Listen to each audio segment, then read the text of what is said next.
मिनश्शैतानिर्रजीम बिस्मिल्लाहिर्रहमानिर्रहीम रब्बि इश्रह ली सदरी वयस्सिर ली अमरी वाहलुल उक़दतम मिन लिसानी यफ़क़हू क़ौली rabbi ज़िदनी इल्मा। Dear students of class 7, अस्सलामु अलैकुम व रहमतुल्लाहि व बरकातुहू। हम एक वीक के दूसरे दिन के काम के साथ मौजूद हैं।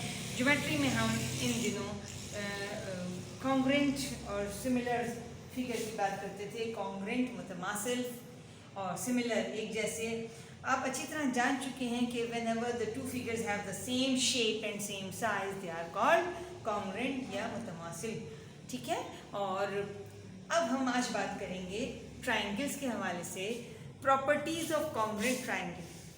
यानी कोई से दो ट्रायंगल हम कहते हैं मुसल्लस, ट्रायंगल जो कॉन्ग्रुएंट हो, मुतमासिल हों, एक जैसे बिल्कुल, उनमें क्या खुसूसियात हो सकती हैं। प्रॉपर्टी नंबर 1 हम डिस्कस करेंगे, triple S congruent to triple S. First property, first case theorem हम कहते हैं इसको। नंबर 1 है S S S congruent to S S S. This S stands for side, side side side are congruent to side side side. याद रहेगा बेटा। इसकी मिसाल हम दे देते हैं। दो हमारे पास ट्रायंगल मौजूद हैं, P Q R X Y Z. हम देखते हैं कि पी क्यू 3 सेंटीमीटर है तो एक्स वाई इसका करस्पॉन्डिंग साइड भी 3 सेंटीमीटर है।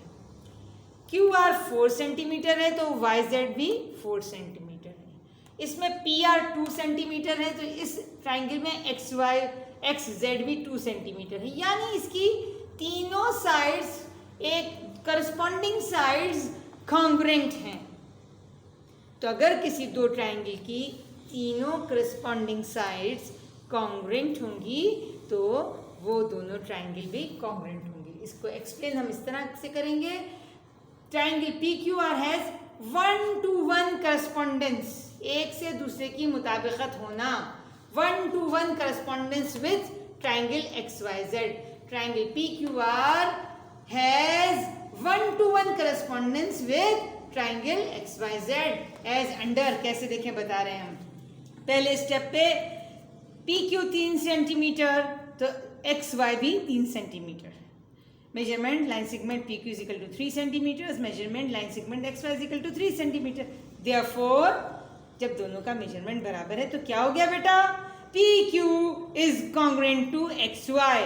Line segment P Q is congruent to line segment X Y.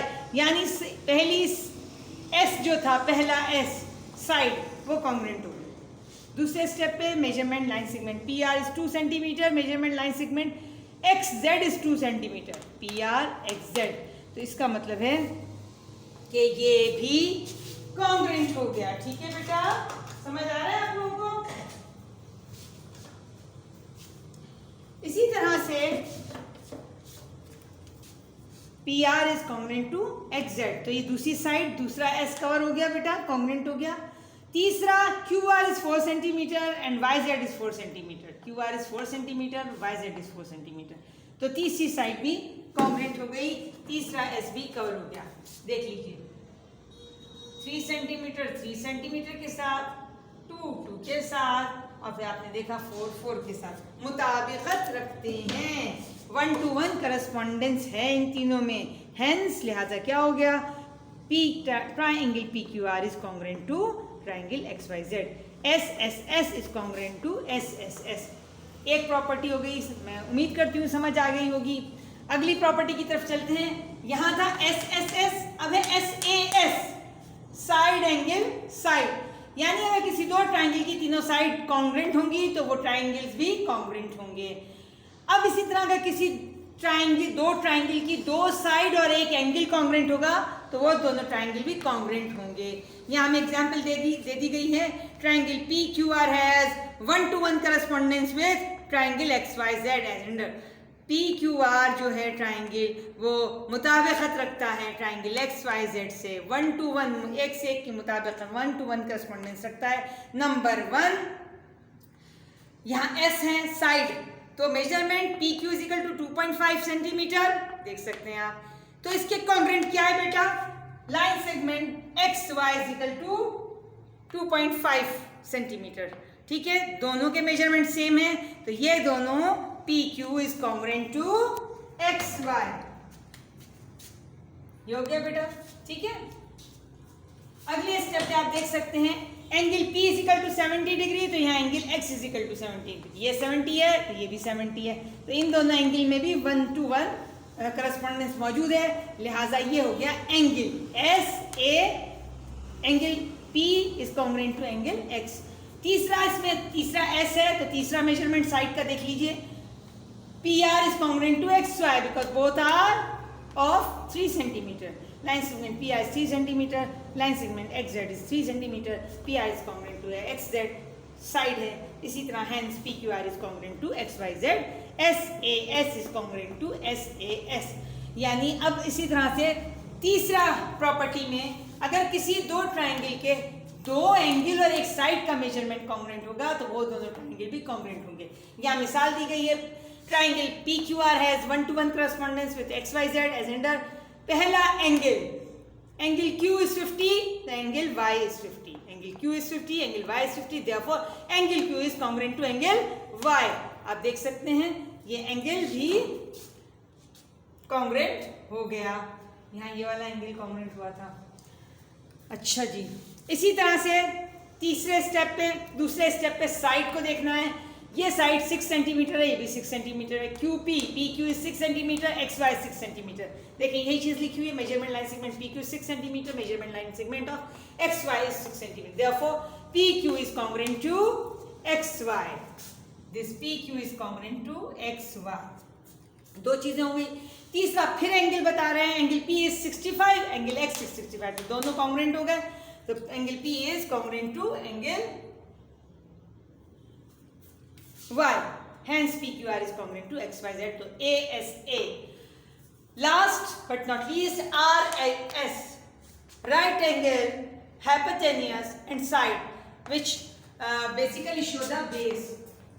हम देख सकते हैं we have the two triangles having one right angle in it, angle Q is right angle, angle Y is right angle। So first sentence, PQ has 1 to 1 correspondence with XYZ as in the angle Q is 90 degree, angle Y is 90 degree, therefore angle Q is congruent to angle Y, तो right angle हो गया। R stand for right angle। Next is PR is 6 centimeter, it is hypotenuse with hypotenuse। PR is 6 centimeter, XZ is 6 centimeter, both are the congruent one।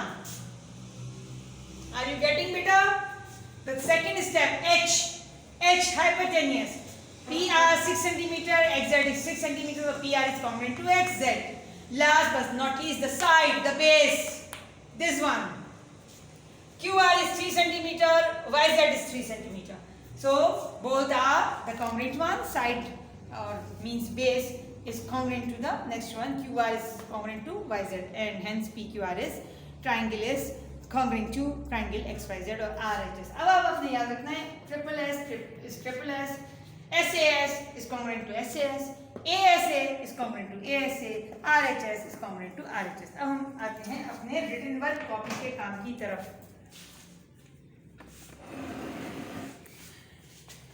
Exercise number 10.4 को हम करेंगे बेटा। इस exercise को करने से पहले हमारा जो होमवर्क था उसको एक नज़र देख लीजिए। क्वेश्चन नंबर शायद हमने 5 किया था, वो एक्सरसाइज की थी हमने, ठीक है, और उसमें क्वेश्चन नंबर 5 स्पेशली आप देख लीजिए, 1 पार्ट मैंने कर दिया था, ठीक है, 2 पार्ट आप देख लीजिए।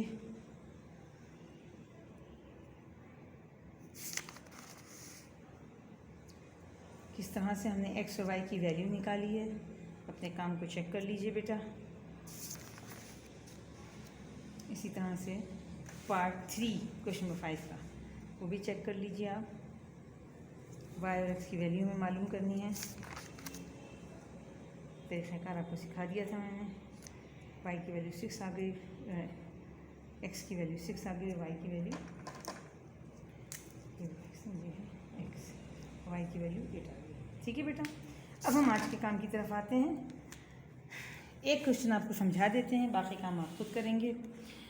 ये एक पहली फिगर है, APC ट्रायंगल है और दूसरा DPB ट्रायंगल है। हमारे पास ये दो निशान लगे हुए हैं, ठीक है। पहले हम लिख देंगे triangle ACP is congruent to triangle DPB। Proof कैसे करेंगे? ACP has 1-to-1 correspondence with DPB। तो पहली हम कहते हैं CP is congruent to PD। समझ आ रहा है बेटा? CP is congruent to PD, congruent का निशान लगा हुआ है। Measurement line segment CP is congruent to measurement line segment PD। दूसरे स्टेप पे AP, यहाँ भी और यहाँ भी देखिए निशान एक जैसे लगे हुए हैं, तो AP is congruent to BP, AP is congruent to PB या BP। दो बातें हो गई। तीसरा हमने कर सकते हैं हम एंगल की बात। ये एंगल हमने कर दिया, आप भी निशान लगा लीजिए। APB is congruent to DPB, APC is congruent to DPB, hence triangle APC ACP is congruent to triangle DPB, यानी SAS का रूल लगेगा। एक सवाल मैंने कर दिया, बाकी के 9 क्वेश्चन आप खुद करेंगे। इंशाअल्लाह ताला कल हम इस काम को मज़ीद चेक कर लेंगे। वमा अलैना इल्लल बलाग।